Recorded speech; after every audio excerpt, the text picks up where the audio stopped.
Hujambo na karibu sana katika makala ya Lulu Presents, na habari za tanzia zinaendelea kuenea hapa nchini ambapo dadake Raila Amolo Odinga, Ruth Odinga, ameweza kutangaza kwamba dada yao mdogo anayefahamika kama Beryl ameweza kuaga dunia.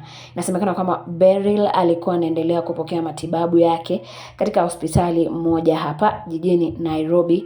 Hapo ndipo alipoweza kuaga. Kumbuka kwamba msikilizaji, taarifa hizi zinakuja tu baada ya kipindi cha mwezi mmoja baada ya Raila kuweza kuaga. Ni taarifa ambazo zimewasitikisha wengi na ni taarifa ambazo kwa sasa zimeweza kukita mikiki na watu wanaendelea kuzungumzia story hii. Tunatuma sala za rambirambi, tunatuma pole katika familia yake Bwana Raila Amolo Odinga, tukiwatakia kila laheri na Mungu aweze kuwapa roho zao amani na kuwatuliza nyoyo zao. Ni hayo tu msikilizaji kwa sasa kutoka makala ya Lulu Present. Kumbuka kujiunga nami kwa kufinya subscribe button ili nikaweze kukuletea habari kama hizi na nyinginezo.